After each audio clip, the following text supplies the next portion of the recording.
국내 거주 외국인 근로자 약 88만 명. 최근 2년 동안 산업재해로 사망한 외국인 근로자 최소 332명. 언제 어디서 터질지 모르는 공장 내 안전사고. 아차 하는 순간 인명피해, 대형 사고. 위험이 도사리는 산업 현장 속 나 자신을 지키는 방법. 잊지 말고 기억해야 하는 외국인 공장 근로자 필수 안전수칙. 오늘도 알람 소리와 함께 하루를 시작하는 조희경 씨. 저 8시까지 출근해야 돼서 이제 얼른 준비해 보겠습니다. 서둘러 준비하고 조희경 씨가 향하는 곳은 가구 공장이네요. 제가 일하는 가구 공장 왔어요. 오늘도 힘차게 파이팅! 6개월 전 낯선 한국에서 불안해할 때 처음 갖게 된 일. 이제 꽤 익숙해졌습니다. 그런데 손가락 절단 사고 발생. 손가락 절단 사고는 산업 현장에서 아주 빈번하게 발생하는 사고입니다. 이러한 사고 발생의 가장 큰 원인은 안전 불감증. 무슨 일이야?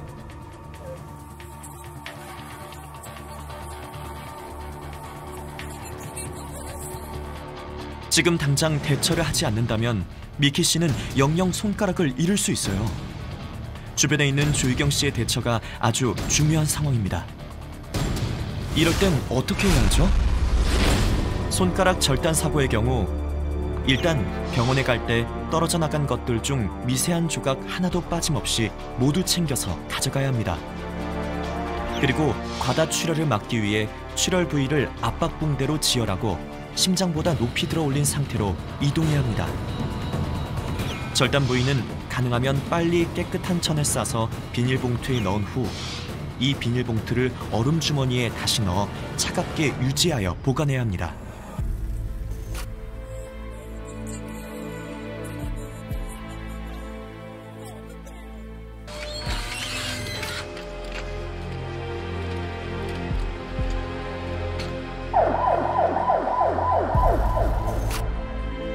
동료 미키 자리만 비웠을 뿐 다시 공장의 일상은 계속되고 조희경도 점심을 먹으러 가려는데 그 순간 이번엔 또 무슨 일이죠? 갑자기 쓰러져 버린 동료. 전기 감전 사고 발생. 전기 감전 사고의 50%는 산업 현장에서 발생하고 있습니다. 7년간 사망자가 무려 237명으로 감전 사고 발생 시 사망으로까지 이어질 수 있는 아주 위험한 사고입니다. 도와주세요! 하나 쓰러졌어요!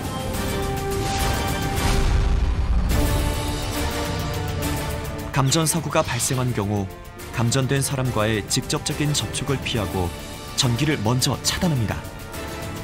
전기 차단이 어려울 경우 전기가 통하지 않는 나무 막대기나 플라스틱 봉 등을 이용해 감전된 사람을 전선과 떨어뜨려 줍니다. 전기로 인한 화상 부위가 없는지 확인하고 감전된 사람이 말을 할 수 있는지 반응을 확인하여야 합니다. 119에 신고 후에는 의식을 유지할 수 있도록 말을 걸거나 현장에서 심폐소생술 등의 응급조치를 시행해주세요. 특별한 이상이 없어 보여도 반드시 검사를 받아 후유증을 예방해야 합니다. 소 잃고 외양간 고치는 꼴이지만 이제라도 감전사고 예방수칙을 찾아봅니다. 젖은 손으로 전기기기를 만지지 않으며 현장에 누전 차단기는 필수로 설치해야 합니다. 그리고 전기기계, 기구를 사용할 때에는 반드시 접지시켜야 합니다. 이 익숙한 곳이 오늘따라 참 많이 낯섭니다. 이 위험이 내게도 언제 닥칠지 모르니 에휴, 오늘 날씨는 또 왜 이 모양인지.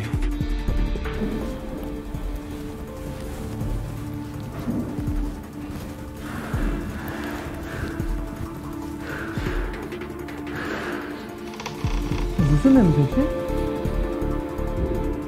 어디선가 이상한 냄새가 나는 듯한데 평소에도 그랬다는 듯 다들 크게 신경 쓰지는 않습니다. 조희경 씨가 많이 피곤해 보이네요.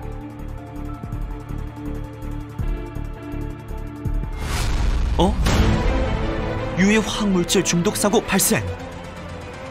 2012년 한 지역의 한 사업장에서 불화수소가 누출되어 5명의 근로자가 목숨을 잃고 12,000여 명이 병원 치료를 받았으며 인근 지역 농작물 및 가축까지 피해가 발생한 사고가 있었습니다. 이처럼 초반에 차단하지 못하면 근로자뿐 아니라 인근 주민에게까지 피해가 갈 수 있는 유해 화학물질 노출 사고. 어떻게 대처해야 할까요? 사고 발생 후 나를 지키고 2차, 3차 피해를 막기 위한 대처 방안입니다. 유해 화학물질 사고는 보통 화학물질의 위험성을 인지하고 있지 못하기 때문에 발생합니다.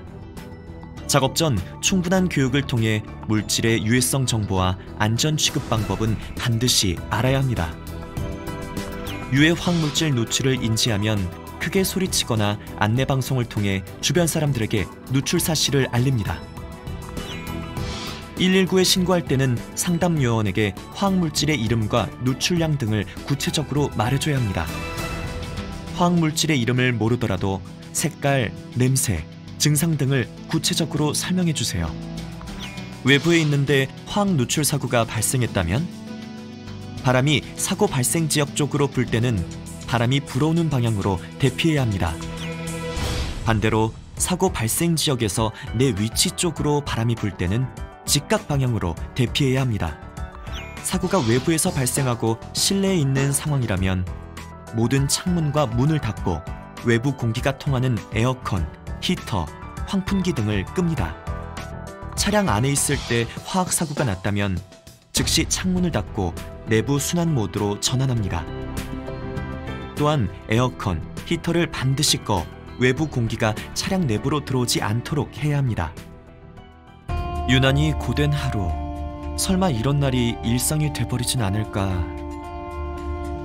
큰일 보내는데 금방 주치해서 정말 다행이죠. 저 가볼게요. 조희경 씨의 마음이 더욱 무겁습니다. 회사 기숙사에서 생활하고 있는 조희경 씨. 고된 하루였네요. 몸도 안 좋으니 전기 장판 뜨겁게 해서 푹 쉬어야겠어요. 설마 전기 매트에 두꺼운 요를 깔아놓고 고온으로 장시간 설정한 건 아니죠? 매트와 요 사이에서 열이 발산되지 못하면 화재가 발생할 수 있습니다. 또한 멀티탭을 문어발식으로 과다 사용하면 허용 전력을 초과해 화재로 이어질 수 있으니 주의해야 합니다. 겨울철 가정 화재 원인 1위는 전열기구 사용 부주의입니다. 전기용품은 반드시 안정인증 표시 KC가 있는 제품을 사용하고 주변에 타기 쉬운 가연성 물질은 1m 이상 거리를 두고 사용합니다.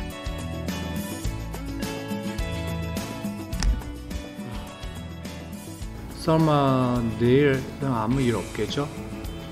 솔직히 저희에게 안전에 주의해야 하지만 회사에서 이런 안전장치들을 챙겨주셨으면 좋겠어요. 저희에게 너무나 중요한 일이잖아요. 내일 위해 취심하겠습니다. 안녕. 내일도 안전한 하루를 위해 굿나잇.